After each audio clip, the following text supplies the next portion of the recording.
All right, y'all. I'm gonna just get started really quick. We're gonna talk about the book. This Zoom call is not gonna be like our normal Zoom calls for people who are familiar.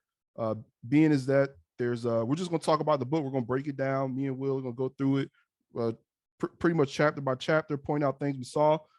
Something sticks out to y'all folks who have read it. Y'all can go ahead and tap in while we're going through the book. Um, if you haven't read the book yet and you're just here to listen, we welcome you. We'll open it up to questions after we go through some of the main topics and main points in the book. But that's pretty much how we're gonna go through. We're gonna try it this way because these book reviews are a little different than what we normally do. But I have a quick little presentation and then we'll get started here. But let me open it up.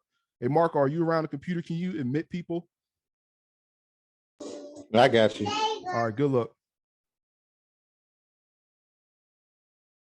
Let's talk about the conversation. You want to have a conversation about the conversation? Let's have a conversation about the conversation. Okay, let's do that.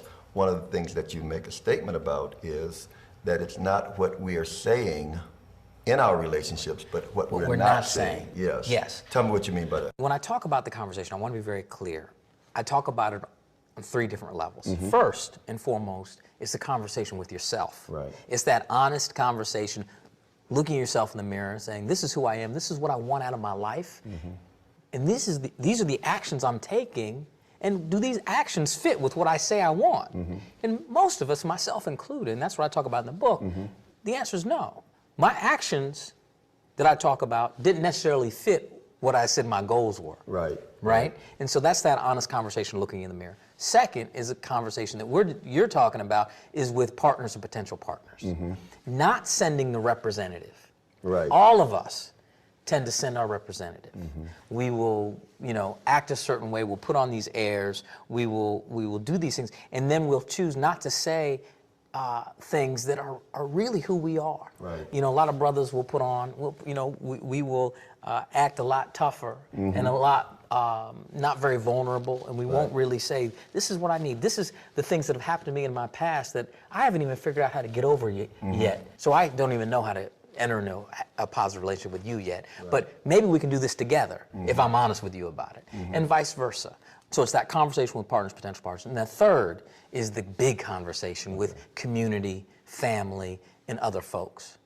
And so those are the three levels of the conversation. And what's not being said is really our vulnerabilities, the things that we're afraid of, the things that we want to achieve, rather than just, what we tend to send, like I said, are the things that we think other people want to see, or the things that we want to project to other people. You say something about looking in the mirror. I think that is really so critical, that you've got to have, like Michael Jackson talked about, the man in the mirror. And so as you talked about that, I think that was really key, and it was also obviously a very enlightening situation for you. I had to look at myself in the mirror and say, you know what have been my fears? And I had some real fears that I talk about in the book, about my own fears of commitment, that I think are very similar to a lot of the brothers that are out there and their fears of commitment around relationship. Okay, so that's from the author himself, Harper, and y'all heard him talking about just giving us a brief little intro into his book and what it was about. He talked about it's about basically having a conversation between men and women.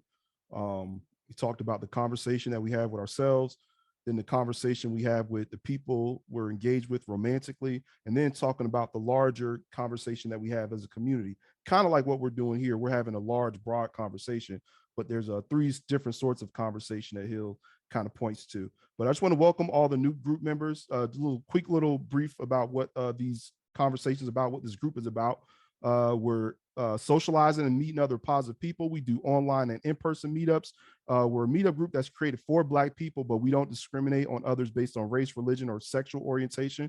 We're about learning something new and encouragement toward better health, wealth, and relationships. So why are we having these relationship conversations online? One is to meet new people and see where they stand on important relationship issues. Two is to learn more about the opposite sex. And three is to restore and encourage healthy relationships through engaging in conversation. This is what we've been talking about, for so long with this group, ever since we started these Zoom talks. This is what we're doing. We're trying to have these conversations to see more two-parent households and encourage nuclear families. This here is a stat from the Institute of Family Living Studies. And as you can see, the Black community, in terms of child living arrangements by race and ethnicity, in the Black community, more children don't live at home with their fathers than children who do. We're the only community that this sort of paradigm exists, or this thing exists. So there's really something happening in the Black community, and we're trying to do our own little part to address some of that in our own way here.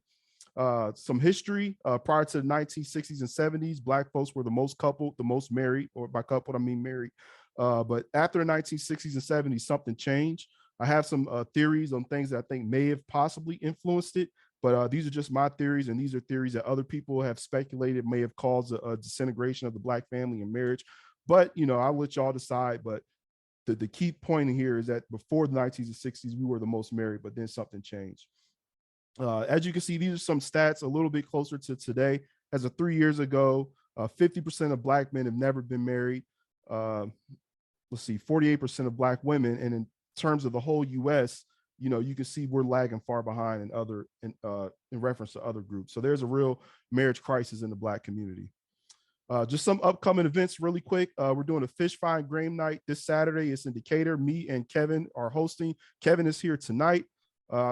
Let's see, we still have a few more spots available, but we're just because of the space that we have, we can't there was 300 people RSVP. We can't fit 300 people certainly at one time at the venue, but so we're just letting people in on the list based off of when they donate. And to donate, you can do it via Cash App or Eventbrite. So just go ahead and get your donations if you want to secure your spot. That's this Saturday. We're also on Juneteenth, we're going to be riding on the Beltline, where black, red, or green, I think those are the colors. And it's going to be hosted by me and Anna. Juneteenth, the morning, it's going to be at the 10 a.m. So y'all go ahead and pull up. That's going to be fun. We rode the Beltline before, so we're going to do it again. It's going to be a good time. Yay, Monique just pulled up. We're going to have another virtual conversation. We're going to talk about sex. We'll talk about that a little bit later. But I don't, initiate any of these conversations. I feel like I have to be led to have these certain conversations. That's why you haven't had one in a good little while. But I feel led next to have a conversation on sex. So I think that's going to be our next conversation sometime in late June. Because I have some opinions about the state of things. We had a conversation about when to expect sex.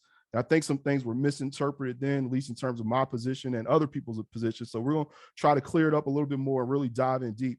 And if anybody, for those of you that read the book, there's a chapter that he talks about it extensively. So a lot of the conversation that we're going to have later this month is going to be pulled almost directly from that chapter. We also got some other events we're working on. The pool party that we had scheduled got canceled. Long story, but we're going to try to get another pool party off the ground. Somebody's working on a horseback riding from a Black owned like horse, somebody like a Black owned farm or something like that.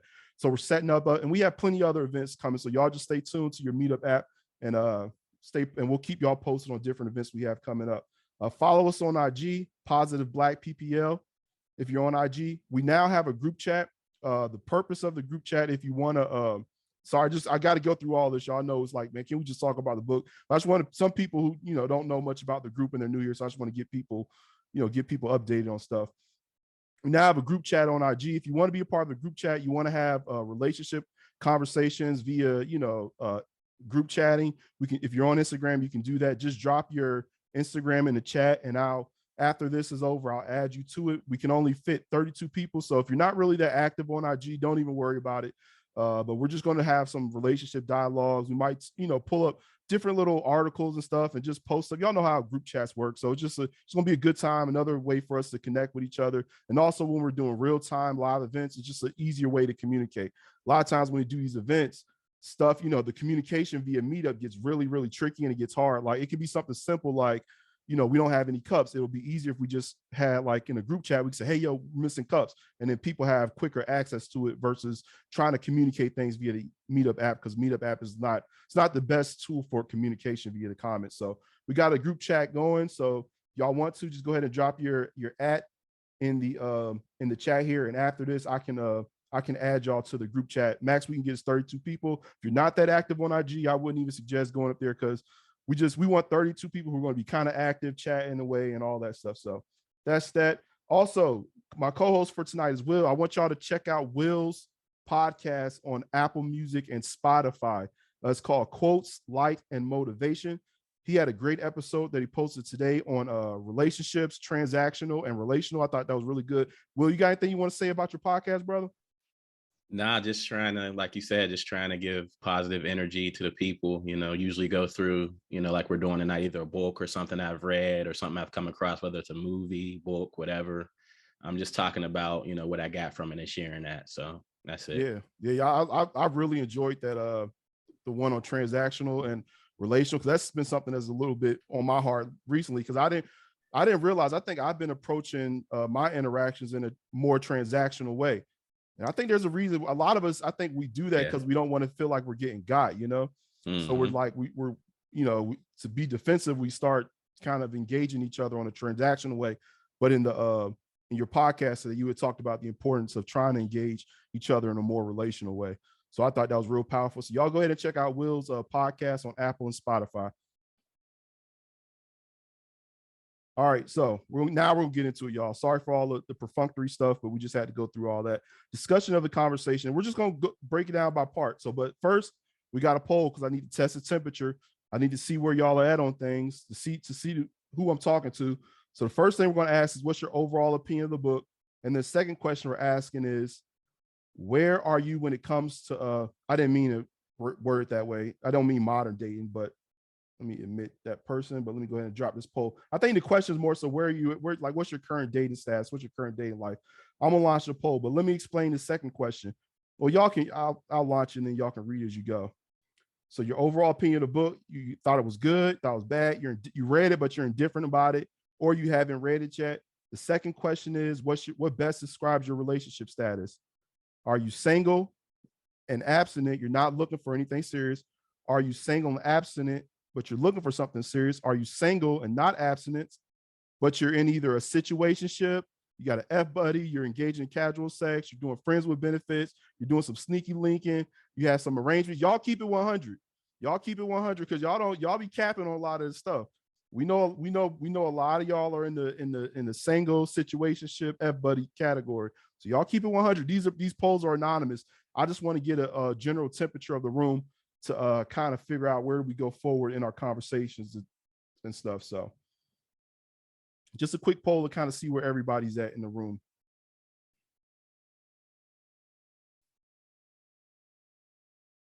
I'll give you all a few seconds because some people are just figuring this out for the first time. About 75% of the people have responded thus far.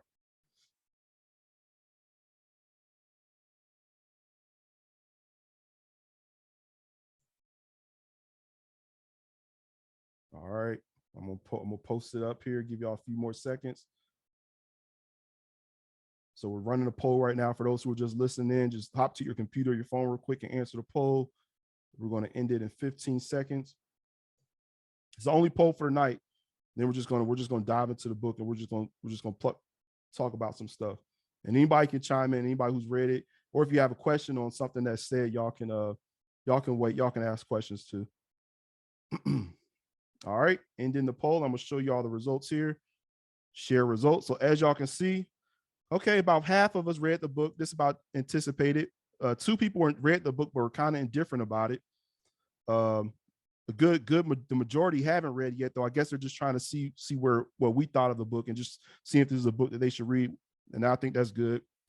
Let's see here, but let's see what's people's relationship status. Most people here, okay, 55% say they're single and abstinent and looking for something serious.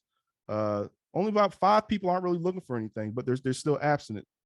Let's see here. Some people, like 20%, so 1 in 5 of us, they got some stuff going on, but it's not really nothing serious right now, but it got something going on. They were honest about it.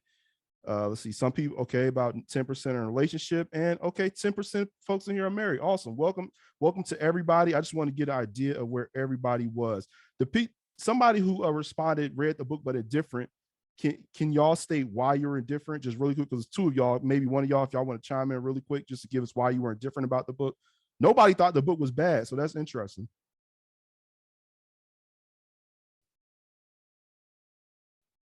All right, I guess the 2 people who answered indifferent are a little shy. That's cool. So we're going to stop the share there. All right, so part 1, these were the chapters here. The man in the mirror, what we say, mean, and do, He says, she says, who to blame, what brothers want, what sisters want. So, Will, if there's something in these chapters that stuck out to you, or if somebody, there's something that stuck out to y'all can chime in. Let me let G in here. But I'm just going to talk about what he felt, what Will thought the purpose of the book was. And that's on, let's see here. He said, we are not taking good enough care of one another. Hold on, what did he say? Let's see. Oh, that's not the right page. Oh, he said, this book is my effort at raising the bar for us all. He said, I've included elements that push buttons because male-female conversations in our community, it seems in many ways that we are not, what we are not saying is what's contributing to the demise of our relationships.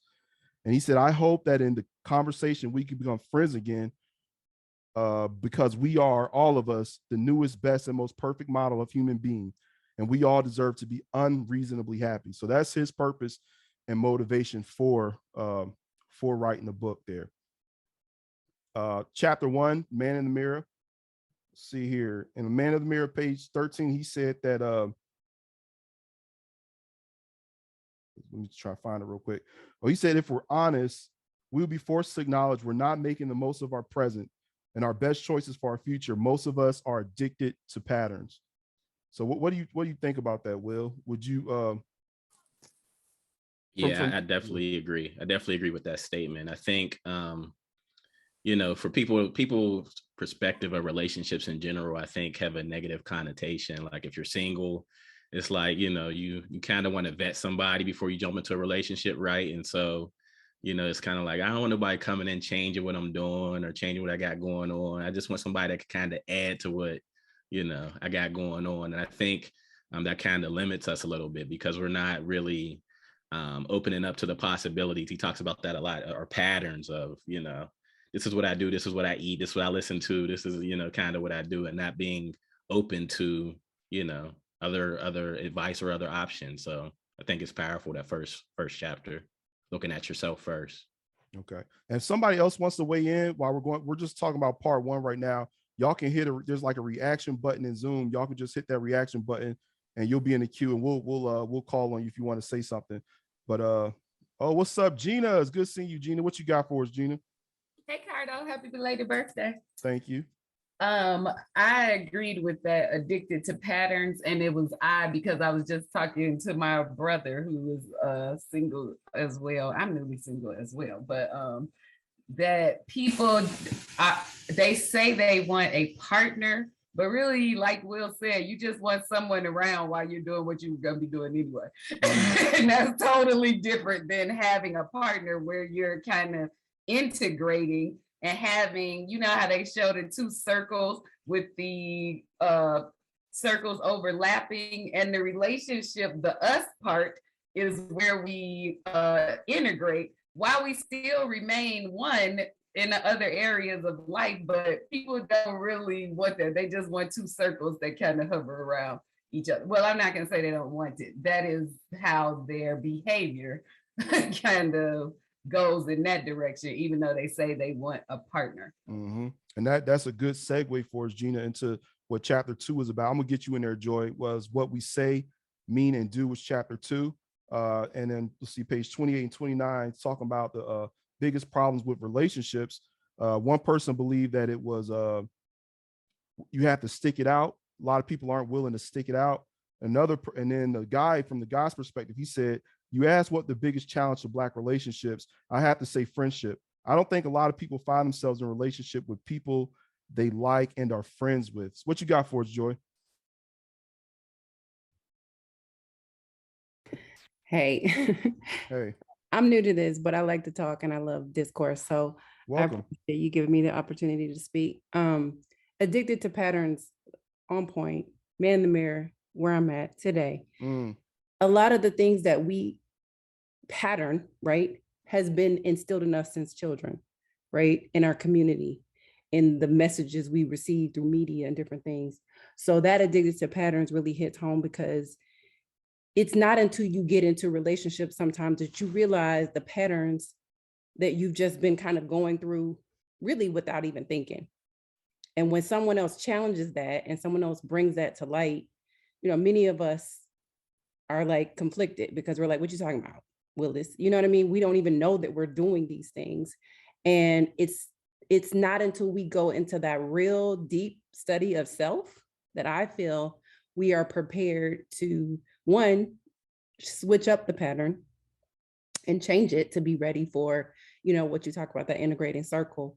But also two, that we have a self-awareness of what we're doing in relationships. So a lot of the things that we do, autopilot, we're not aware, we keep doing it, not in one relationship, but in the next, because we didn't take the time to change those addictive patterns that really weren't healthy in the first place. There we go. Thank you, Joy. I'm gonna take a stab at your name, Amira. Yeah, you did good. Awesome. What you got for us? Yeah, the man in the mirror thing kind of, because I like to do a self-focus, was a next level for me, because I kind of saw the man as the mirror as traditionally or dogmatically we're talking about right or wrong. Like if somebody wronged you or you feel like you didn't do anything wrong. However, taking it to an aspect where there's a cause and effect is different than right or wrong. So there may be in situations that I went through where I'm getting a habit of responses that cause me to slow down and realize what is actually going on here. Because when you can't see that there's a pattern, or you can't see that there's a problem, or you feel that you're doing everything right, eventually you have to be slapped in the face to realize that there's something that needs to change in the behaviors that you've been doing. And he pointed out a lot of that in the book. Yeah, absolutely. And I think for a lot of us are there in that part, that man in the mirror part. And that's really what he was talking about when having a conversation with ourselves. And I think a lot of us are there where we're having a conversation with ourselves first to figure out what it is that we're going through. We're going to push it right along, and we're doing good. If like I say, if y'all got something y'all want to say, just go ahead and raise your hand and we'll get to you. Chapter 3 was talking about common complaints that men and women have for each other. Women are always angry. Women have an attitude, I don't need a man attitude. Women are sexually repressed. Women use pregnancy to trap men. Women let themselves go. These are some common complaints that we hear out there. Women are gold diggers. Women are always traveling packs. Men are lazy. Men are players. When men become successful, they don't want to date Black women. Men don't take financial responsibility. Men are sexist and misogynist. But it seems like Hill Harper had advocated for something different there. And I actually posted this quote in the comments, and he said, yes, we have the ability to dictate how we relate to one another. We don't have to allow stereotypical notions or past experiences to immediately alter our personal future. So I thought that was powerful. And I think that's what we're all going to have to do a little bit of. We know you may have had a traumatic experience or a negative experience with the opposite sex, but we can't allow that to be our mindset going forward into the future. And I think that's the spin, or that's not the spin, but that's the tone that Hill Harper was trying to set here. Not to invalidate what people have been through, and not to say that any of that stuff is untrue, but the fact that we can't let it dictate our actions going forward. What you got for us, Kevin? You're on mute, Kevin. You got to unmute, Kevin. All right. I said, yeah, I'm sorry about that. Yeah, this chapter really spoke to me, especially the part where he said we have to speak out against such negativity. We need to check individuals who are saying bad things about us, because we understand that instead of being negative, we need to honor each other publicly. So I wholeheartedly agree with Hill Harper on that point. What's up, Gina? Hey, Kevin, I agree with the part that Kevin said, like honoring each other publicly. And one thing I think is so unfortunate, and I don't know if they do this in other communities because this is my community, and so I only have this frame of reference, but I think it's unfortunate that I can't just meet a person and they look at me as me instead of as a representative for all Black women. And just like if I meet a man, I don't want him to represent all of Black men. I just want to know that dude. Right, and so what I did really appreciate that he was talking about, like, it's not a blame situation. It is that we really are like confronted with all of these images and stereotypes and negative scenarios. And I do feel like it's skewed for our community, because I never hear like other groups of people saying, oh, all these Hispanic women are like this, and all these Latin women, Asian women are like this. I think it's something that is, I hate to say it, a remnant of slavery and Willie Lynch, that kind of thing, just to keep us separate. Because I do feel we're like the only group that is doing that. It's in our music, it's in like entertainment things. Like, I don't think that other communities have to deal with that at the level that we do, that we represent the whole of the race in every situation we're in, even within our own community. Mm-hmm. All right, Amira. Yeah, just piggybacking and going a little further on that. I remember as an adolescent, when I was becoming going into womanhood, that I was surprised and kind of slapped in the face at all of the political figures or actors that would actually, like Wesley Snipes or different known people that would go public about talking about Black women. Or I worked in a lot of places where there were affluent people that had wealth, and all the men that actually made statements that they didn't date Black women. And it's not something that I actually grew up with. And with that, being on top of seeing the billboards and the commercials and different things of that sort, you have to go to the next level to find self-esteem and find value and find worth, find respectability in your own self as you're walking around, just not being judged as a black woman. But not only that, you find a lot of Black men that talk with their mouth about how they feel like you're queen and empress and all of that. And it got to this phase where I'm like, if you call me a queen or empress, I'm going the other way. Because you're the very one that's going to sit here and ask about plural wives. You're going to be the very one that's going to just use your words, but not your action, to actually show worth and value of how you actually feel about a woman. And that's from experience.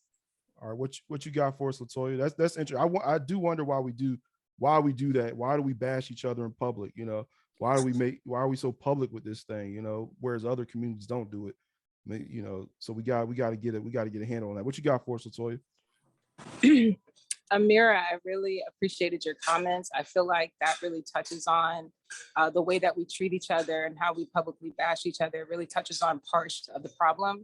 I did feel like the stereotypes were a little bit reductive, like they're a reduction of the problem in terms of like independent Black women feeling like they don't need a man. I don't necessarily think that's true. I think that we understand the value of men in our lives, but I feel like the things that we do as Black women, you know, we're much more independently thinking in the attributes that we do to build our personhood in terms of education. The careers that we have are just discounted. Everything is reduced down to the physical characteristics of our appearance a lot.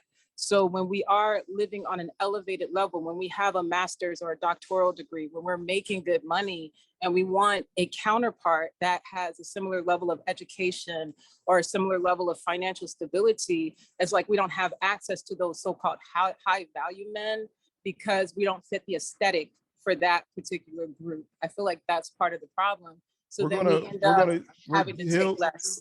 I hear what you're saying. So Hill kind of got into that. We'll talk back a little bit more about that because he talked about that. I think that in either part 3 or 4, LaToya. So you made a great point, and I agree. Sorry, I only got to chapter 7, y'all. Sorry. There we go. Okay. Yeah, he touches on that, and we actually might have a virtual conversation just on that topic alone, talking about just different aspects as it relates to women and success and education and the counterparts and what all that means, what the implications are. Let's see here. So, and we got the next 2 chapters. He talked about chapter 4 was brothers want. I'm gonna get to you, Mary, after we hit these 2 sections. What brothers want, and chapter 5 was sisters want. What brothers want, plain and simple. If we had to sum up the whole chapter, he just basically said men want to feel wanted. It's on page 44. He said including a man in her decision-making process, asking him to weigh in on things that matter to her, and then valuing his answer. So that was basically what he felt that men wanted. Also, there's something he said there in that chapter, and I thought it was really interesting. And I think, and for me, it's just my personal experience, I found it to be true. For me, my personal experience, talked about the relationship readiness paradox on page 46. He said, I believe there is an interesting relationship readiness paradox in our community. It seems that many more women believe they are well prepared and ready for a relationship than they actually are. And there are many men who believe they are not ready, even though they actually might be. And I can say that I feel like I've encountered that with a lot of sisters. You know, They say they're ready for a relationship, but when you actually get to the nuts and bolts of it, and then you actually try to engage them for a relationship, it's like they weren't ready for a relationship at all. And Hill kind of hints at that later in the chapter. And that's maybe a lot of men are feeling that, and maybe we could be untrue, but because Hill's a man like me, but I certainly feel that for myself. In terms of what he felt women wanted, it was a little more broad. And let me see here. What did he say? It wasn't on page 61. Why did I write page 61? But anyway, it was page 62. He said, women, it's a long section. Then we're going to let Amir weigh in again. He said, women want to be heard. They want to be taken seriously. They want to be with someone who appreciates their intellect, but still finds them sexy and desirable. They want a man who will be a good provider and not the kind of person who disappears at the first sign of trouble. As much as women want men who will take care of them in that male way, they also want someone who will warmly receive their caretaking. They want someone they can nurture, someone they can nurse through illnesses and loss and other forms of tragedy. Women want someone they can argue with without feeling like they're being bullied or patronized, someone who might disagree with them but will not disrespect or disregard them. Women want a good man, someone they can not only have children with, but also build a future with, a man they can depend on. If you're a lady and you agree with that, and that's what y'all want, let me get one of y'all to raise your hand. If you're a guy and you think that, for the most part, men just want to be wanted. Let's get one of you guys to weigh in on that. All right, what you got for Amira? And I'm gonna try not to hog the mic when I say this. But one of the scenarios that was going on that made me want to raise my hand is that it was piggybacking on what the last sister just said, and also with the topic that you're talking about as far as what women want. It's a lot of times that I find in my own experience that men or the community or whoever you want to talk about will give compliments and admiration because you're degreed up, you have your resume is long, you got all these things and accomplishments, you're a mom, you're a leader, you're civic this, you're all these kind of things, and they give you a pat on the back and they say hooray, but they don't help you. They don't jump in. And the reason you're doing it is not because you want to be superwoman, it's because you have to be superwoman, because nobody's jumping in to actually, because I guess when you're doing all those things, when you're making all those achievements, I'm not going to college and getting all these degrees and getting all these accolades and honorary scenarios because I just set out one day on a journey. It's because I have things that needs to be done, and the men that are stepping in are not doing it. Amir, we hear a lot of guys here. I think we understand you. We understand y'all sister. Y'all have, these are things y'all are having to do. Things aren't the way they were. What did she say? Because I don't know what the hell she said. And I don't agree. You ain't stepping in for no bullshit. So shut the fuck up. What you saying? What you said? That's Brandy. You ain't stepping up. What's up? She's talking about. I got degrees. I got a master's at 24. What the fuck you stepping up for, a firefighter? Slow down, Brandy. KBN, what you got? Brandy, what's wrong? Hi. Where's Marco at? I need a co-host. Brandy is going in tonight. What you got for us, KBN? That threw me off a little bit. Most definitely did. But what I was gonna say is that I think a lot of time women want or think they want what they're not ready for. I definitely agree with the point in terms of what it is, in terms of having a strong black man or a strong man. I think most women, in my opinion, play the role of the man and the woman and become the super woman by taking the man's role. And a lot of times, like I'm a clinician, I'm a therapist, so I do a lot of couples counseling. And a lot of times what I commonly hear is that men usually feel demasculated or in the relationship because the woman wants a good man, but puts down the man that they have and expects them to be better than what they can do. It's just weird when people actually take a time to communicate and sometimes even separate and get a chance to kind of regroup. Please at be themselves. patient for those females who seem aggressive but are not really aggressive. Like y'all have.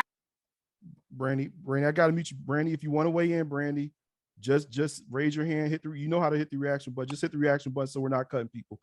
There's a reaction button at the bottom of Zoom, and we'll let you get in there, Brandy. We want to hear from you, but we can't let you cut folks off. I'm gonna unmute myself. Did you finish what you had to say, KBN? more or less what I was just saying is that I think women want more than what men try to give what we think women want, and a lot of times what we give is not good enough based off of the expectations want to receive, and men get pushed down. That's what I want to say. All right, what you got, Nicole? One thing I want us to do here, y'all, we know, and just real quick, we know a lot of the issues, but let's not get into a lot of the issues tonight. I know we're trying to have a conversation, but let's not pull apart every issue that we have with the opposite sex. If we can, I know we're trying to, we're actually trying to have a conversation here, but let's just try to stay on course with the actual subjects of each chapter. What you got for us, Nicole? I was going to say, referencing the book, like Keo said in the book, we've let sisters down. So that is why sisters act the way that they act. They have to be strong because we've let them down, and you can't blame them. And also too, it comes from their upbringing. If a sister hasn't seen that good relationship or how to make that good relationship works, it dwindles down to when she gets older. How can she make it work? Even if she have all the degrees and everything, so going back to education, it's not that it's not that we don't want to accept them because of, it's not that our education is something that gets in the way of us having love. It's that some men they get intimidated by that, and they forget that, yes, we have been let down in the past. All right, we hear you. We hear you, Nicole. What you got for us, Swana? Well, I'm gonna step up and say this. I think that most women, we're independent. That's true, as everybody has said, because we have to be. But at the same time, I think that as Black people, we have to relearn that we need to be a partnership, right? Like, I think that, we have a lot of people in social media, I'm not going to say any names, that kind of pit us against one another, the men against the women, or the Black man against the Black woman, and vice versa. And we really should be focusing, like other groups, other racial groups, on trying to build a foundation together. I think a lot of other groups do get it. You can accomplish way more together than you can alone or apart. But I don't want to compete against my partner. If I'm striving to get things in life, home, car, career, whatever, that doesn't mean I'm trying to somehow be the man in the relationship. I think other groups may get it. Just because I'm trying to accomplish things to better myself and to better my life, that means I'm doing things because I want to be productive. I want to be a good person. I want to be a human. I want to have things in life. That doesn't mean that I don't need a man or his companionship. And I think that as Black people, we've been conditioned to believe that if a woman is doing that, or you want to be the man, or you want to be independent, and you don't, it doesn't make any sense. We're supposed to strive to be better people. And so I think that, the book is excellent because it starts that conversation, to have that. Like I'm not going to, like you said, don't go into specifics, but, you date people and when I was married, I'm divorced now, but that was one thing that it was like we were competing, like, you're wanting to compare my check stub to your check stub. Like, why are we doing that? Everything is going into the pot. We're together. We're trying to accomplish things together. And that's problematic. So I would just say, like, I think this is an excellent conversation because we need to strive to be better together and to build together, to have a foundation together. So everything we accomplish is as a team. We need partners as Black women. We don't want to compete with you. We're not trying to. And that's all I have to say. All right. We'll let Joy, Latoya, and Natasha go. If y'all ladies can be real brief so we can move along. We still got 4 more parts to get through for the book. If y'all could just be really brief. And we're talking about the chapters 4 and 5, what brothers want, what sisters want. Joy, you're up. I just wanted to surmise that brothers want something very simple. And we as sisters don't typically have a safe space to voice what we want. We talk about what we don't want. We talk about the trauma we've been through. We talk about what they don't do as men and our hurt and our pain, but we don't have a safe space to say, I want someone to hold me, to nurture me, to make me feel complete and loved. You know what I mean? Like we don't share that. And so I really want this to be an opportunity and a place where we can hear from each other, what do we really want, right? And say what we really want and be clear. I didn't hear that in the dialogue. I hear a lot of brothers do this and sisters do that, and the finger pointing and defense mechanisms, and it's a lot. All right, Latoya, what you got? I agree. What you got, Will? You said me or not Will, me? Will, were you trying to get in there, Will? No, I think that was Dom unmuted. Okay. Yeah. What you got? What you got, Latoya? I completely agree. I think this chapter was divisive like that, as he laid out the stereotypes that we hold between groups. But I agree with what the sister before me said, where Black women don't have a safe space to really voice what they want. And also, I just think that the lines of value between communities are so vastly different. Like, you can't look at the Black woman's value the same way you look at the white woman or the Latino woman's value, because it comes from a completely different reality where we've had to do completely different things to build value within ourselves. And that's why there's so much pushback against reducing us just to an aesthetic and deciding what we're worthy of based on that. Yeah, I hear you. I hear you, Latoya. Natasha, what you got? I just want to say hello to everybody, but also just very quickly that I believe that we're all speaking the same thing, and it's all coming from a period of being hurt and being dropped. And so whenever anyone has been dropped anywhere along development, hurt people sometimes hurt people in this projection. And so, and it really also goes back to the Bible, and it goes back to Adam and Eve. And when God found them in the garden, and he told Eve, first he talked to the serpent and talked about how he was going to put indemnity between and he told Eve and told her that the desire was going to be for her husband, and talked about how the strife was going to be between the two of them. Right. But also with that, once we become saved and we know that, then the Christian husband and the Christian female, we know that we're not going to be warring between each other, right? But so the strife between male and female, don't know if you're Black, you're white, whatever, that was already going to be there since the garden, since sin came into the world with Adam and Eve. So all of this is nothing new.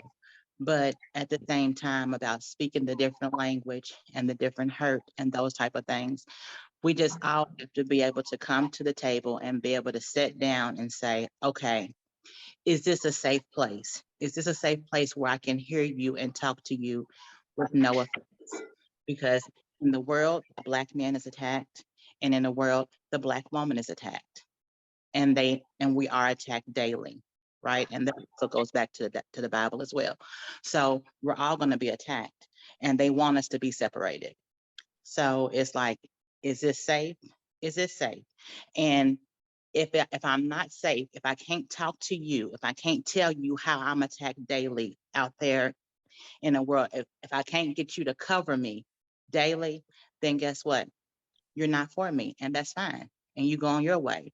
If you can't talk to me daily, if my lap is not a safe place for you to lay your head, then guess what?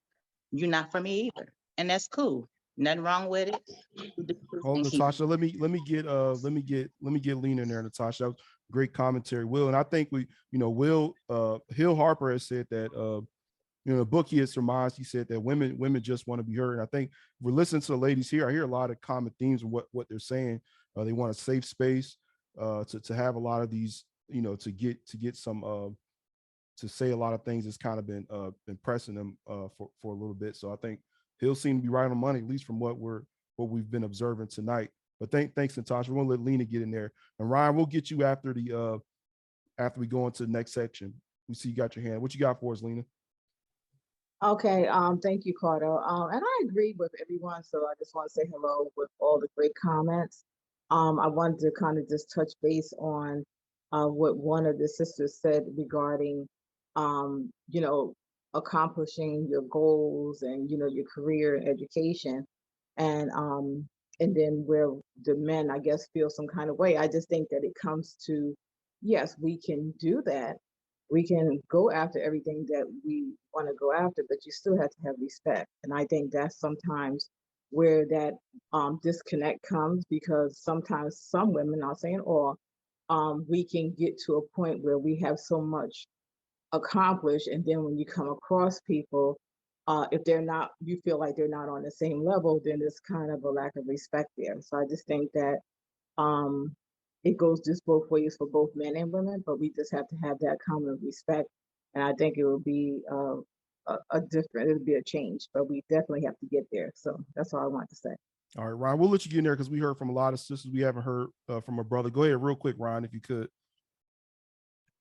Yeah, I want to piggyback on the other lady who she was talking about. See, you have a moral relationship where you take oaths to a higher power, and you see you're accountable to God first and woman second. And the woman says, I'm accountable to this man first, God first, I'm accountable and man second. And that makes the man the head of the family, the protector, the provider, and the man thinks he's going to treat his wife with kindness and nicety. Now that's gone. Under feminism, now you have a transactional relationship. Everything is a business contract. It's called independent. 2 careers, 2 jobs, a contract which works for me. I had to remove Ryan. He was in the comments a few days ago, pretty much saying some similar stuff about feminism. That's not the conversation that we're trying to have here. We're trying to have a conversation about some of the issues that are in the Black community. So I didn't mean to be rude, but he's been kind of, I think he has a thing against feminism, and I don't like feminism either, but we're not having that conversation tonight. So I had to remove Ryan. All right. We'll just keep it pushing here. Did I go too far? Yeah, I think while you're looking for the next point, Cardo, one of the things from that chapter that I agreed with was he was talking about how a man wants to be established before, he gets into a serious relationship, right, or, he's looking towards marriage. Whereas women, they really don't need to be established, but a man needs to feel established to be the head of the home and, feel like he's ready to be in a relationship and ready to be married. So I feel like that was a good point as well. I think we often miss that, when we're talking about relationships. So and your Will, what does that look like for men though? I mean, it depends. I think it depends. Yeah, man like why man. can't y'all just say, "Hey, I want some pussy," versus, "Hey, I want something." Hey, let me in your thing, Will, on your podcast today, you talked about the situation where that guy had him and his wife had got married on a $500 budget. Right. So maybe is that, it seems like a lot of guys, if they don't have it, they would just forego the whole marriage. But it seemed like they were willing to go through it, and the wife seemed okay with that. So what do you think, man? What do you make of that? Yeah, and I think that's powerful. And it was even to the point, his wife wasn't okay with it at one point, right? And he was, she wanted a better ring, and he was like, well, if you're not okay with it, I guess we can't get married right now. He was willing to walk away and not get married because, she wanted something bigger than what he could afford at the moment. And I think it was powerful because it comes to the point of, what is this marriage really about? Is it about material things? Is it about, us being together? If you've been with somebody, you've been engaged with someone and you want to get married, is it really about, things, or is it about building something together with someone? If you know that this is a good person, you've talked to them, you've vetted them, you feel comfortable with them, how many people would be willing to forgo, these things that society say we have to have before we get married, or we have to do before we get married, to be with someone they really love and really care about, if it's real, and if it's, you've already established that you really want to be together. And I think culture makes us think that it's not a lot of women who would do that. And I don't know if that's true or not. But I know that culture I think culture kind of makes men feel like they have to have, these different type of things in order to, lead or be married. They have to make more money than their spouse, all these type of things that we see in society, right? That kind of set the stage for what marriage should be, when we shouldn't be paying attention to it, but we have no choice with, technology, social media, all the things we see every day. So it's about just, not having blinders on, but being aware of, how we're being affected by social media and things and what people say and all that type of stuff, and what's really important, which is, relationships and who you're with. So I agree with you. If men are being affected by social media, then I encourage you to get off of social media. Will, and let me just say this. Let me real can quick, you let Gina. Will? You didn't let Will answer my question. You cut Hold him on, off, Gina. I'll let you get in there. Let me just answer. Some people are confused why I removed Ryan. It was a little more to it, y'all. I wasn't just being rude. For one, I don't even think Ryan read the book, and he was in the comments earlier talking about other stuff, talking about feminism, and the things he was saying wasn't wrong, but this is the wrong conversation for that. And he has an agenda. So I wasn't just, I just don't remove people just out of nowhere. Let's see, Cardo, he was removed from the conversation as you blocked him, or did you mute him? I'm just asking. No, I took him out completely, G. This is a conversation we're having about Black relationships. Ryan is not even a Black gentleman. He didn't even read the book. He just wants to talk about feminism, and he wants to talk about divine order, which I'm not, necessarily against, but we're having a whole different conversation than the one that Ryan was having. What you got, Gina? What you got for Will? What was your question for Will?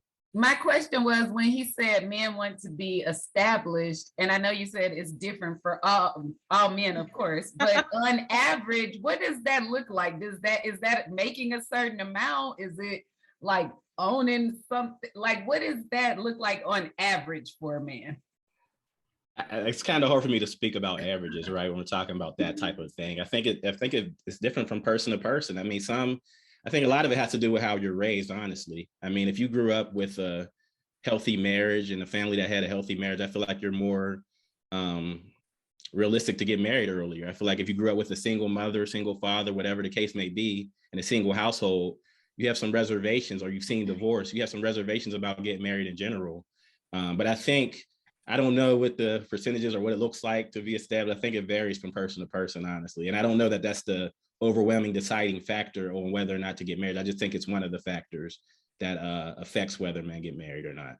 Because I'm curious, because you also mentioned, and as Cardo referenced your podcast, that there's this expectation that I think men have of themselves more than a lot of women have of them, about where they have to be for women to accept them. What is that expectation to you all? Because like, I know social media is always with the extremes. So I can't imagine that people are trying to be like 7-figure to be established. Like, I'm just curious, like, what does the norm look like for you all when you're saying that, it's the media and social media influence? What is the basis of this book? What is like the underlying, what was Hill Harper trying to convey with this book?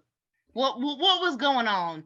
Because y'all know a bitch like me trying to come through in the scene like, hey, I'm ready. Like, hell, what's up? I'm sorry. Did you read the book? All right. I mean, y'all, just to kind of, hold on, y'all. Hold on. Let me just say this, y'all. Let me just say this. So this first part of the conversation, we're going to talk about just the general content of the book. I know y'all have a lot of pressing questions that are on specific points in the book, but we're not going to. I just want one point. Stay on like specific points. We got to just talk about general, and then we'll open it up, and we can just get real. We can get real specific as y'all want to get. One point. Let me get Nika, and then Kevin, and then Dom. We'll get you after we get a little bit through more of the conversation. What you got, Nika? I was wondering the same thing that Gina was wondering when Will said what he said in regards to men needing to be at a certain place or what have you, because my thing is, I don't believe that, we're here to be alone. I think that we're here, for companionship and partnership and so forth. So who's to say that you need to complete everything that you need to complete by yourself? Mm-hmm. How do you know that coming together with me will not get you where you need to be just as fast or even faster? Like, the whole thing in a nutshell, just like the other young lady said, instead of us working together as a team, everybody's in their own bubble trying to accomplish what they're trying to accomplish by themselves, and then you don't even know how to come together. I've been in situations with men that didn't have anything, and I supported you and I've encouraged you and so forth. So when you get to a man that actually has a goal and know what he wants, and he's trying to date but he's not ready to date, it just sends a lot of different signals and hurt back your way. You know what I'm saying? Because it's like, maybe Kevin. He sounded like he didn't have no goals. Maybe Kevin can answer that question for what Gina and Nika pretty much seem to be trying to get an answer to. Yeah, Nikki, you make an excellent point. What I posted earlier was a direct quote from the book where they talk about readiness. And one of the gentlemen said at one of the parties, he talked about rather than focus on partnership, he was looking to be fully formed. You know, they were looking at doing education, talking about doing due diligence, working hard, trying to make your way up the career ladder, you know, and basically trying to work your way to where you could take, you know, it starts out, he wants to take his date out to something other than a fast food restaurant, right? So we have to accomplish to a certain level so where we feel fully formed and we feel comfortable, and now we can take on other things. I understand what you're saying about building together, and that's an excellent point, Nika, but also, you know, you can't knock aside the fact that a man needs to feel fully formed before he can go ahead and take on more. Kevin, is that a dollar amount or a job attainment? What does that fully formed look like? I don't think you could qualify it as a dollar amount. You know, if you're talking about getting your education and then growing in your career and then being established, that's different for different people. But you have to be able to climb the chain. Hey, y'all, and if a man doesn't feel that he's able to sustain and support himself, let alone a woman and a family, then he's not going to be comfortable in trying to have a fully formed relationship. And I'm not just talking dating, I'm talking about when you actually have somebody dependent upon you. Hold on, y'all. Hold on. If y'all start looking for your best friend and stop looking for a husband, you guys might be more satisfied. Hold on, y'all. So we're gonna everybody's gonna have a chance to weigh in, but let us get through this. And just because so many people want to weigh in, going forward, I'm just gonna go to the people who haven't spoke yet, and then we can circle back around to the people who have spoke. But I feel like we're getting kind of tied up on some of the smaller points versus the overall concept of what he was trying to address in that chapter here. But it's not to be rude, but we just got to push it forward, y'all. We're on limited time here. Well, kind of on limited time. I hate it. I know. Y'all are bringing me fucking down. Bring me my best friend, and we gonna fucking end, and then we Mr. All right, I'm gonna have to remove Brandy for tonight. She is on one tonight. Sorry, Brandy. you know you my people, but I had to let you go. You bring us too much off track tonight, Brandy. She can't even hear me. I took her out. But all right, we'll get through it, y'all. I promise. All right, so chapter 2 is the language of men. He just talked about the differences in communication between men. He said linguistic scholar Deborah Tannen considers male-female conversations a form of cross-cultural communication. The innate differences in how men and women think, act, listen, and therefore communicate are so profound that is as if we were products of two completely different cultures. And I think we're seeing a little bit of that tonight. Will's shaking his hand because Will's trying to answer these ladies' question as directly as he knows how, but the ladies just aren't picking up what Will's putting down, and they have more questions than what he's saying. And we just communicate different. And I think later on in the chapter, Hill had said that men in general, we tend to be more direct. And we say when we say something, there's no implied meaning. We just say what we mean, and that's kind of what it is. You don't have to read between the lines with us a lot of times. Whereas I think women, a lot of the conversation is more nuanced than it is with men. Whereas men, it's a little bit more surface level.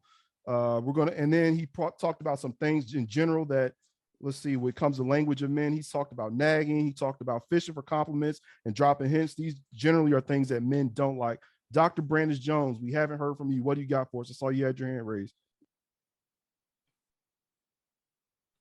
So I actually understood exactly what Will was saying. So I think a lot of times women could emasculate men by trying to mix our plans with what men have. Men have to be ready to bring a female into a relationship, because if they bring us into a relationship too early, it won't work. So I've seen a lot of times when women will try to bring a lot of their masculine traits instead of their feminine traits into a relationship where they want to help.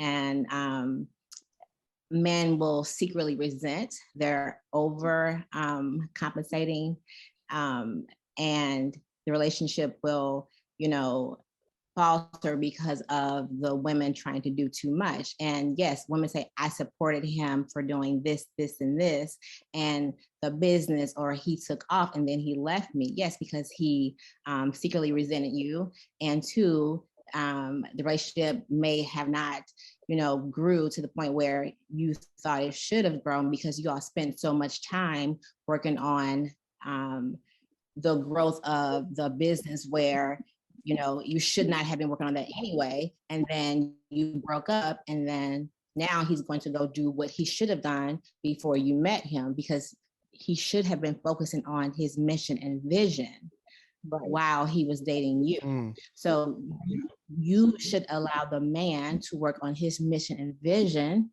first, get that together, and then he'll meet you when he's fully formed. A lot of women don't do that, right? We need to be, I believe, in our feminine space, right? Allow men to be in their masculine space. And then when we come together, when we're both fully formed beings, and then we can be total, like in our yin and yang. That's what I'm trying to say. Yeah, listen to the good doctor, y'all. I know y'all want to get in there. We're gonna start plucking as y'all got your hands ready. We're gonna pluck y'all up as we get through, but I want to get through this book here. And just to show y'all that Ryan was on some other stuff. Look, and this is what it's like trying to be me. He left a comment, host is horrible individual. I said make a moral relationship and have God made, and he kicked me out. You will be judged by God soon when you die. I'm not the one you insulted today. So that's why I had to kick the brother out, because people be on some other stuff, y'all. So trust me. I just don't kick people out just because I'm a mean individual. But we got a conversation we're trying to have. We're trying to keep it moving forward here. Chapter 3 talked about checking baggage, and this is what a lot of people had talked about earlier in the conversation. We talk about childhood trauma, and Hill had hinted at that. And let's see here. He also talked about. Let's see, this is the same chapter. No, it's not quite the same chapter. And then he talked about the energy that people have. And I think this was on the chapter on, this is right here, stats potential. Okay, yeah, this was the same chapter. It's on chapter, it says checking. Oh, I'm way behind. Let's see, it's checking baggage. I forgot to change the title of it. So it wasn't checking baggage. This is actually chapter 8, and it was on energy and talked about the lightness of being. And he talked about how the energy we have, a lot of people have, can change and dictate our outcomes. He said the energy, let's see here.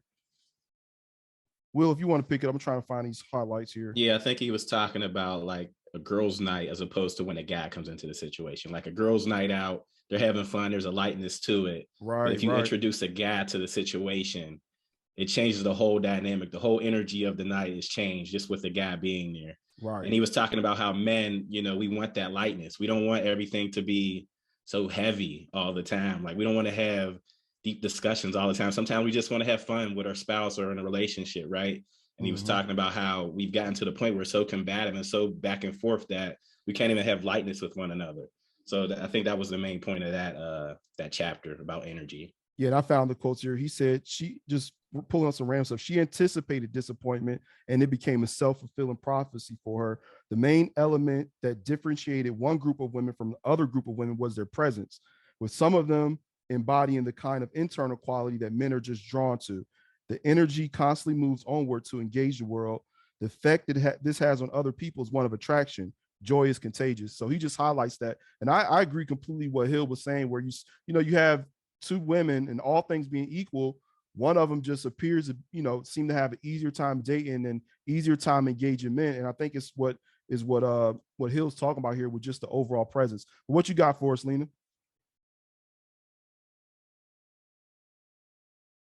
Oh, okay. I'm sorry about that. So I was going to say exactly, I think what the doctor said, because when it comes to men, we have to let them be in their purpose and not what we actually want.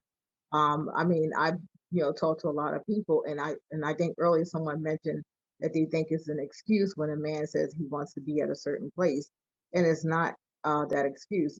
Also, it depends on the type of man, and then what type of woman he's encountering, where he knows that he needs to be at a certain place. Because we always say we want the man to be the protector and provider. Well, then how's he going to do that if he is not at the level where he feels that he needs to be?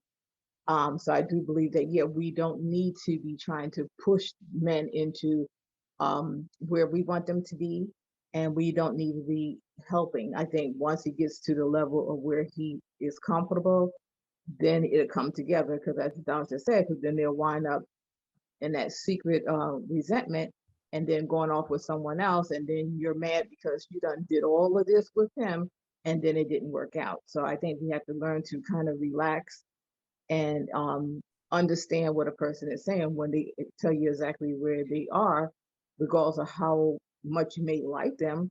But just understand that and just realize that maybe that's not the time. So sometimes we come across people and then the timing is just off. So that's what I wanted to say. All right. Thanks, Lena.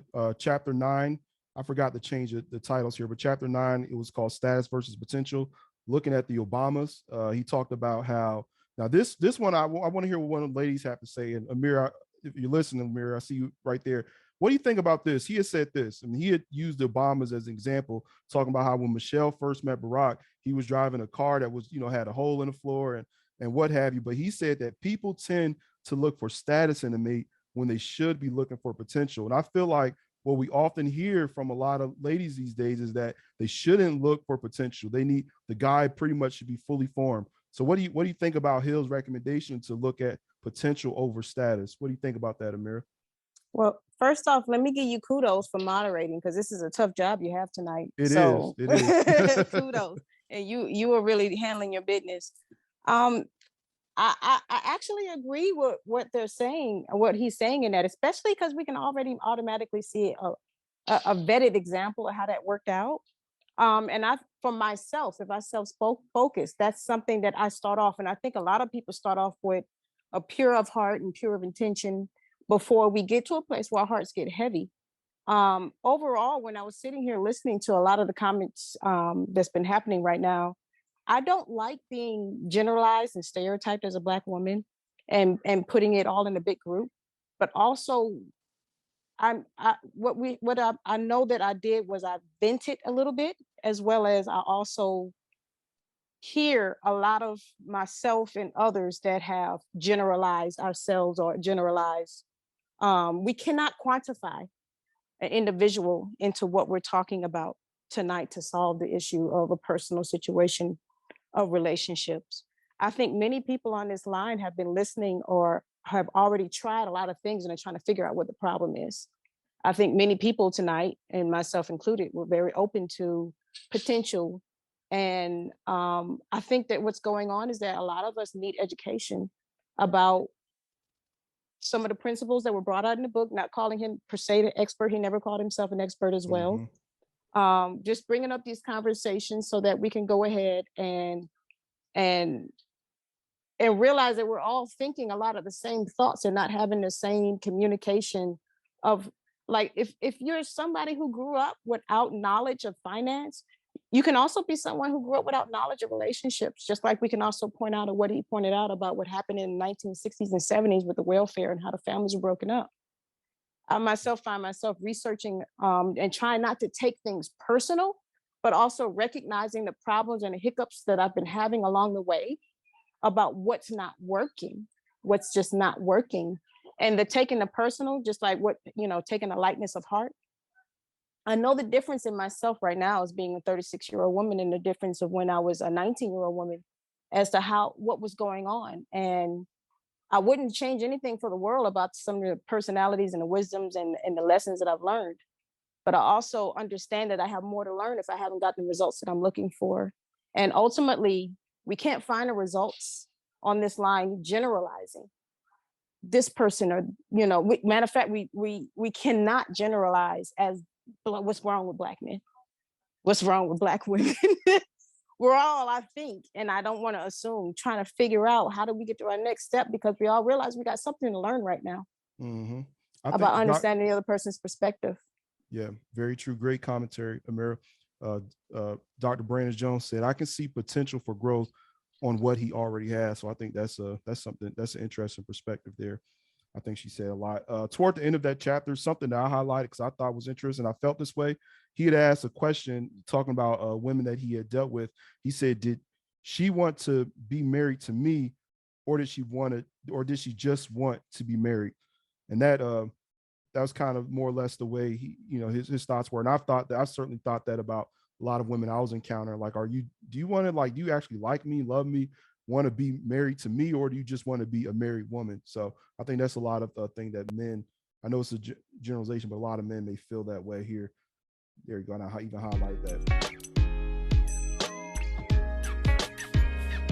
Well, men and women have a tough time because we're not communicating. And that's really what the book is about. I mean, it's called The Conversation because I believe that in many cases, we as men and women, we don't communicate. We have to start having real, true, open, honest dialogue between men and women.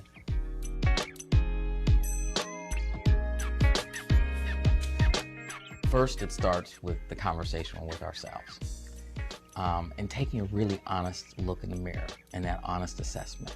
And then deal with all those fears that start to come up. You know, in the book, I say that fear stands for false evidence appearing real. We get all these fears that come up as soon as we really start being authentic, because then we're being led to make a commitment. And the commitment I'm talking about in this case is just a commitment to yourself to say, I want to be happy, I'm going to claim happiness, and I'm going to figure out a way how to get there. And I'm not going to let society tell me what I should want or what my values are or what I should do. I'm really going to have that honest conversation with myself.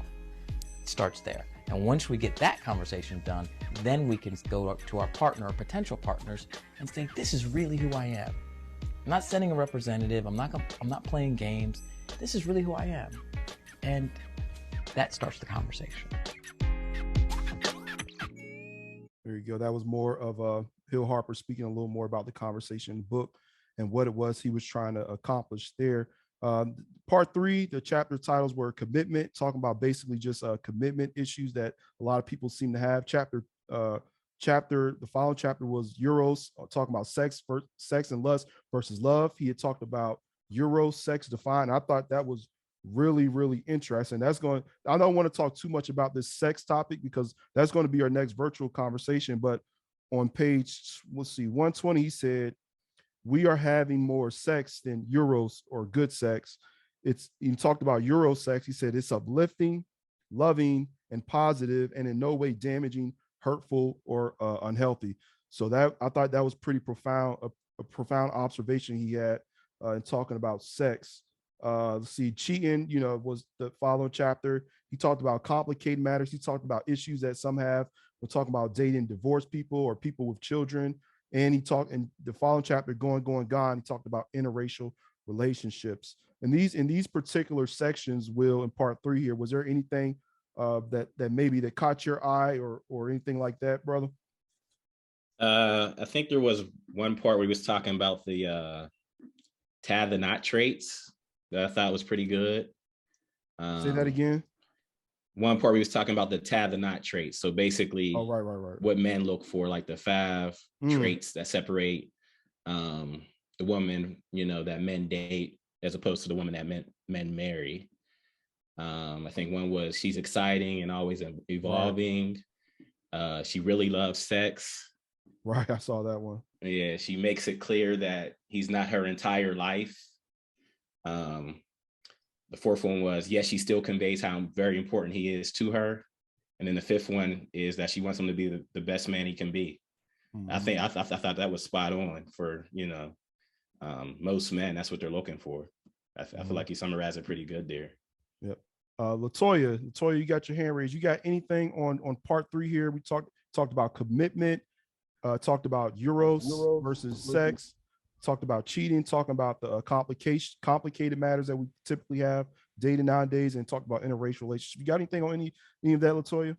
Yes, I do. I'm going to stay on topic. I'm going to stay on message this time. I want to just also thank Amira for what she said, because I do feel like I've made several generalizations in the chat today. And over the course of the conversation, it's really helped me to just look at myself and maybe thinking that I'm doing things right, but I'm bringing in my own trauma to the situation. And so that definitely affects commitment. I made comments earlier about being accomplished and wanting to see your counterpart. And I think that misrepresented what I was actually saying, because I think it's hard to make a commitment with how transactional relationships are. And I don't agree with the transactionalism, whether it be sex or money or bills getting paid. I really think that's a very negative component of relationships. And I should have made it clear that when I talk about partnerships and education and being a complete person, I'm talking about the work that we do spiritually on our esteem and our confidence and our consciousness, and wanting somebody to show up and match that same energy in terms of the healing and the self-understanding that we've done. And so for me, I just want to make one more comment with commitment and relationships. And the way that I saw relationships in my house growing up was I saw my mother struggle as an independent, as a single mother. And I said to myself, I didn't want to struggle the way she struggled to raise 3 kids by herself. So I knew I had to go to school. I knew I had to be educated. I knew I needed a good job because there was no guarantee that there was going to be somebody to take care of me. And it's impossible for me if being a woman means to be subordinate to a man and let him take care of you. I feel like I would never be a good woman then, because I'm looking for partnership, not even to be taken care of. And I don't know how to play that role because I didn't see it growing up. I don't feel comfortable in it. I don't feel safe in it. And the only type of relationship I can imagine is one where it's a partnership. I could not imagine being taken care of by somebody because I've always had to take care of myself. That's all I want to say. There we go. Like you said, a lot of us are having to learn this partnership thing for the first time because we didn't see it modeled growing up. Great observation, LaToya. Joy, what you got for us on commitment, the different types of love, cheating, talked about the different complications and interracial relationship. You got anything on that, Joy? Yeah, I just want to first start off with eros, not euros. Okay, there you go. Erotic It's love. Greek. It's Greek, but I really think it's important to understand those 3 different types of love because, it's levels to this, right? To love. And I've been a student of love my whole life. I love love and I love thinking and learning about it. But erotic love and eros love is kind of the culmination of agape, which is God's love. Everybody loves, each other. That's the God love that we give to everyone, right? Then there's the filial, those people that we kind of draw close through family or friendship connections and that level. But in order for us to get to that eros love, we have to have all 3, right? We have to have that sense of, I love you in your whole being. I love you in your sense of being kind of like familial to me. I care for you. And then thirdly, erotic, meaning you are that closest person to me. I'm safe with you. I can rest in you. I can be my whole self with you. And I think that level of eroticism does not exist in sex today because we don't get to a level of healing that allows us to experience love fully in that sense, right? So yeah, it becomes transactional because I'm just trying to dump my feelings onto you sexually that, I might have experienced in some other past relationship that I didn't get here and I can get with you, or, you know what I mean? You get. So he also said something earlier. He talked about how a lot of us go from acquaintanceship to intimacy, like in the blink of an eye, and we skip over that friendship part and that getting to know part and really know who the person you're. And I'm sure that has a lot to do with the sort of what was the actual thing that's happening in the bedroom, when you're having sex with a stranger versus when it's somebody that you're really connected to and know. Yeah. And that level of depth to the love and to the experience of eros is not there because you bypass those other 2 stages. So it's not just about, oh, okay, I have a physical connection. It's not just, oh, I like this person, I see them, and we have we like what each other likes, right? From a physical transactional standpoint. It's all 3 combined that make that deeper experience. There you go. Thanks. KBN, commitment. I'm not going to even try. I'm going to mess it up again. Love and sex, cheating, complications, and gone. Anything on those chapters, KBN?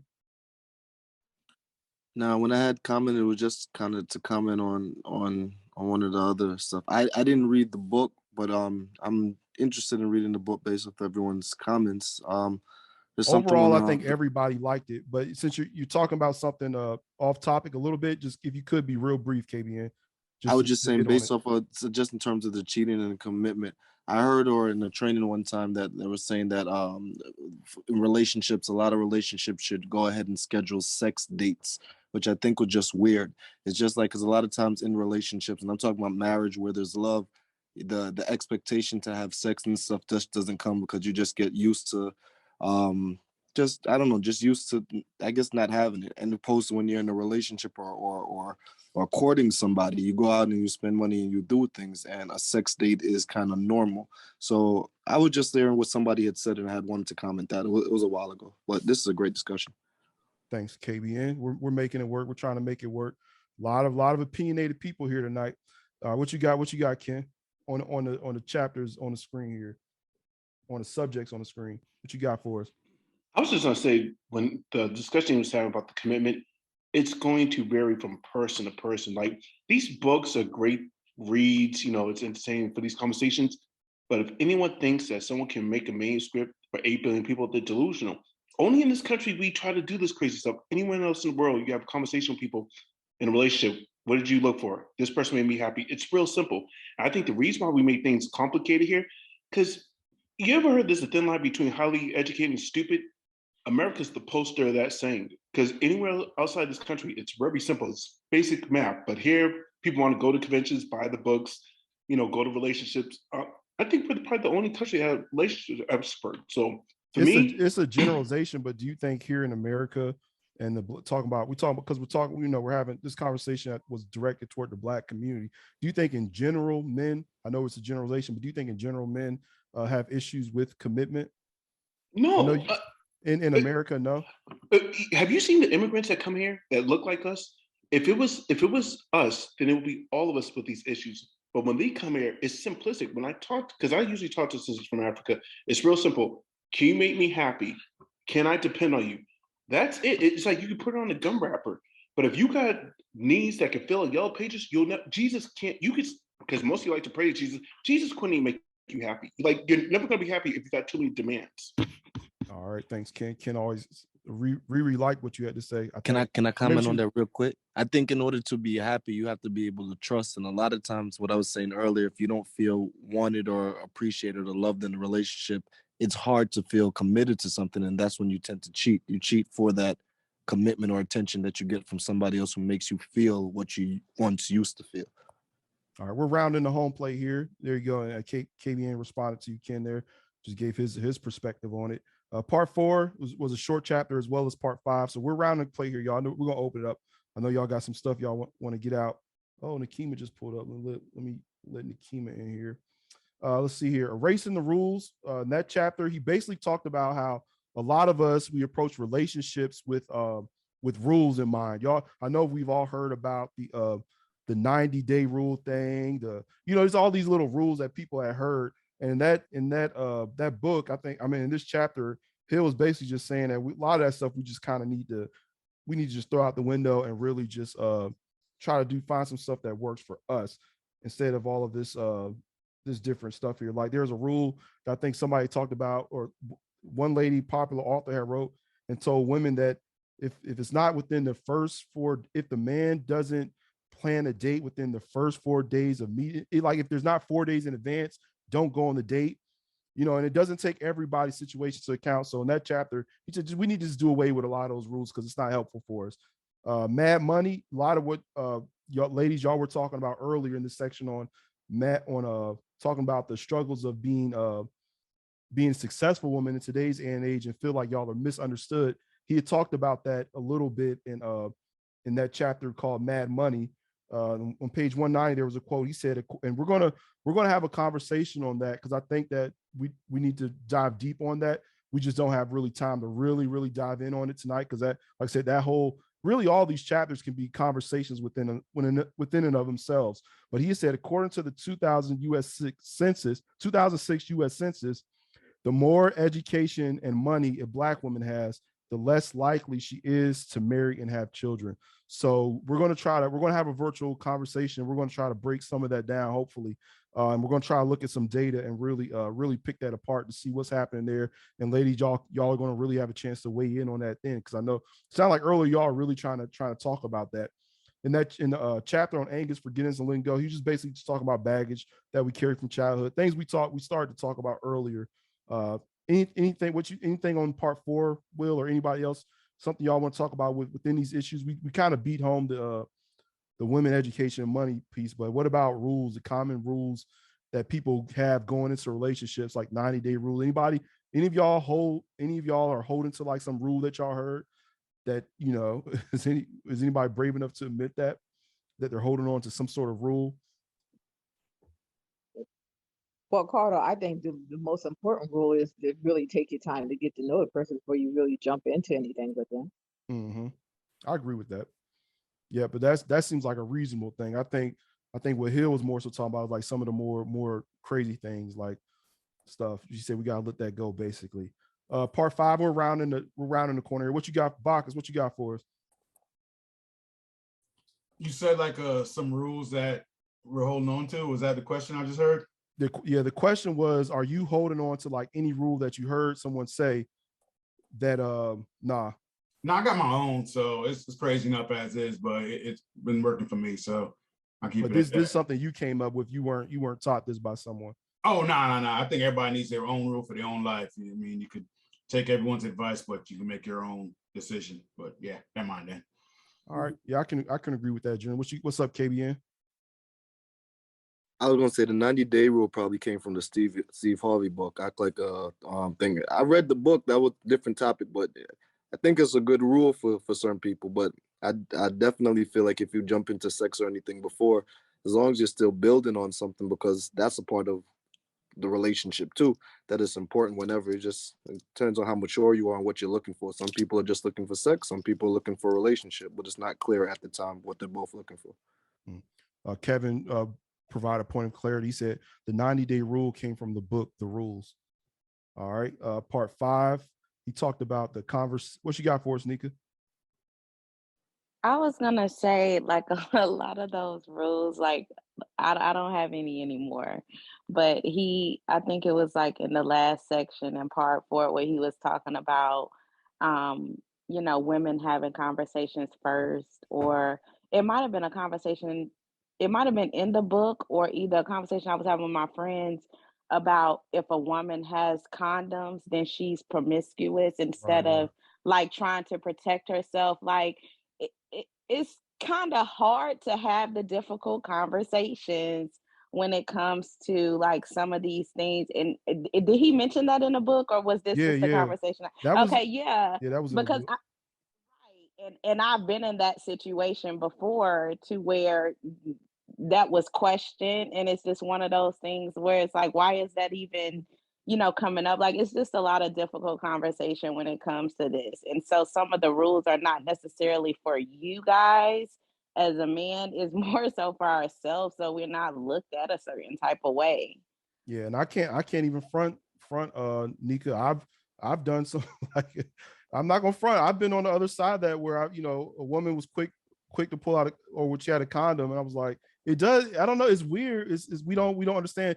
Yes, he's right. A woman, there's nothing wrong with the woman trying to protect herself. But if I'm being perfectly honest here, I'm just kind of like, whoa, that came out pretty fast.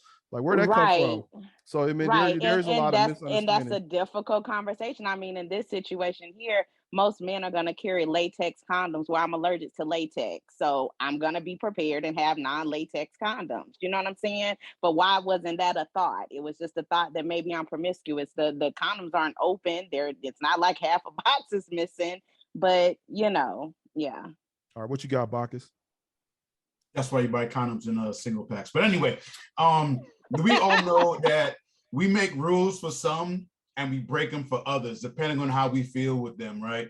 That if you own a 90-day rule stuff and you might meet a dude and you really, or so whoever that you really feel, and you might break that rule compared to somebody that you're not feeling as well. So rules in our own lives, we don't got to answer that, but I think we all kind of bend them and make some for others and none for others as well. But that's my 2 cents on the rules. Well, Bacchus, it's funny that you bring that up, because I sent the video to Cardo, and there's Kendra G. I've been watching her or whatever, and I'm gonna tell you something about that. it's okay to change your mind. Just because a woman is 23 with 2 kids and decides that she wants to practice abstinence after she done had 2 kids, doesn't mean that you don't get a chance to change your mind. Like sometimes you look at somebody and decide, well, you already done, had 2 kids. Why you wanting to be abstinence now? Can you change your mind? Can you learn from a mistake?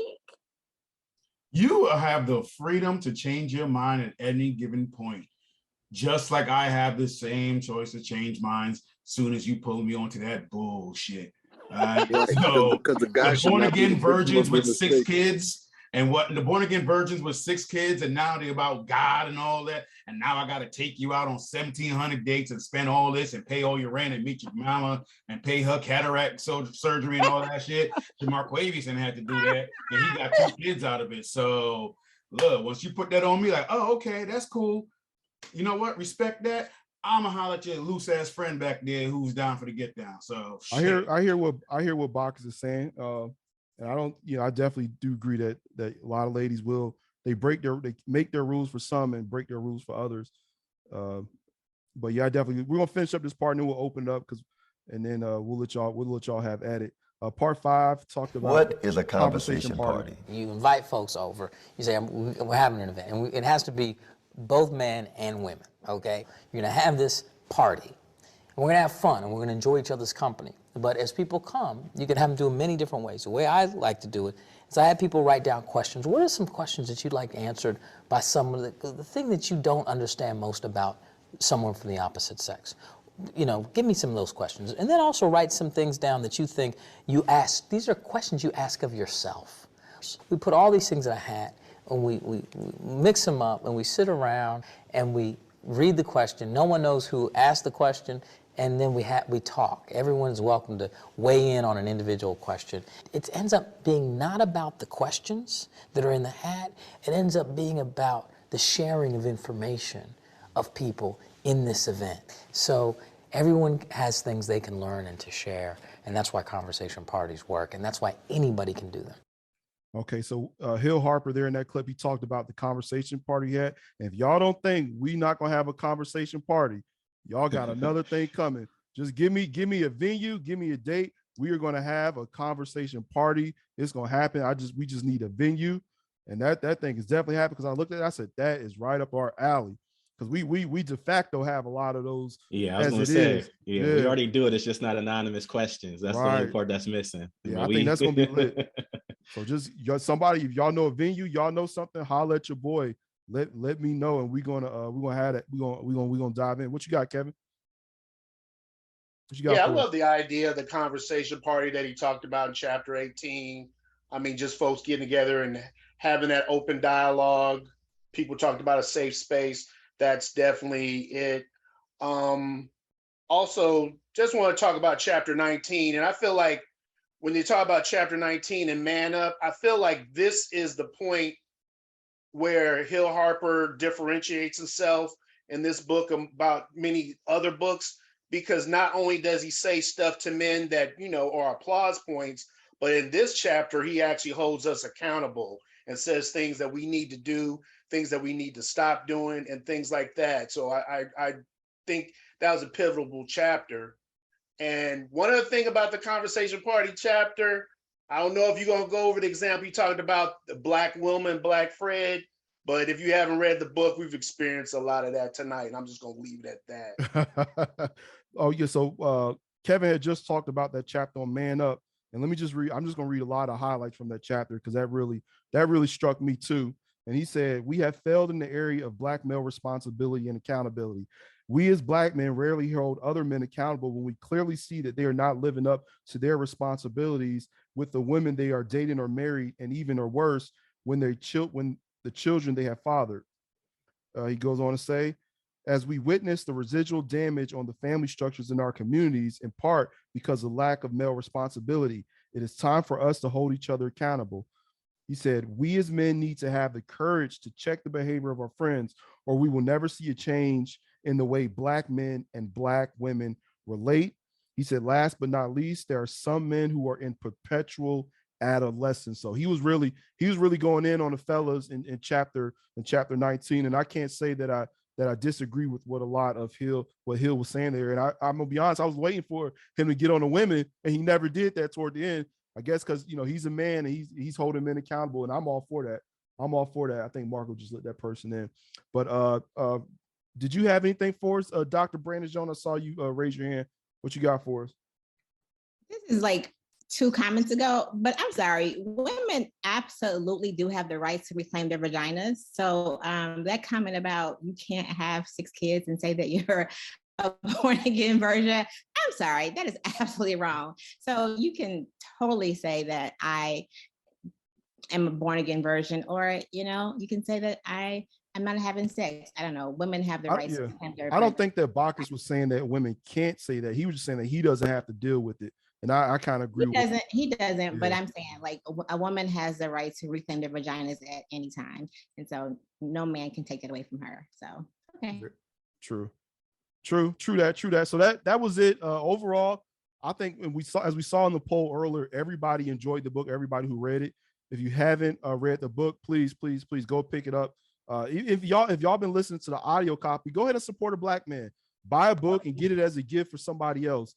We just wanted this conversation to be accessible to everybody, but go ahead and support Hill Harper. He wrote a good book. You can get it as a gift to somebody else. It's a really great read, especially for people who are thinking about having a more serious relationship. But that's overall, I like the book. I loved it. I feel like I've heard a lot of myself in the things that I feel and think in Hill Harper, and I'm sure a lot of other guys here feel that same way as well. But Will, what do you think about the book overall? Yeah, what's your commentary on it, man? You think this was a good read? Yeah, I definitely think it's a good read. I think it's worth the time. I think the audiobook as well, if you're not a reader, it's an easy listen as well. But yeah, it's a lot of good points. There's a lot of self-reflection in there.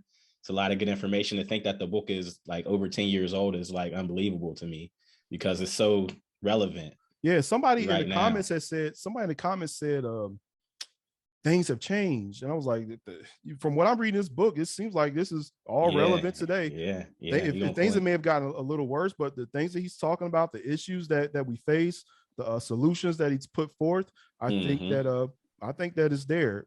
I think that he'll, in terms of the title of this discussion is How Men and Women Can Build Meaningful Relationships. And I think that he gave us a path forward in that, and in having a conversation, a conversation with yourself, having a conversation with the people you're engaged with romantically, and then just having these larger, broad conversations as a community. And that's what we're doing here. So the conversation, how they can happen is just by having conversations and just being honest with ourselves. There's a lot of layers to it. There's a lot of nuance to it, but overall I liked it.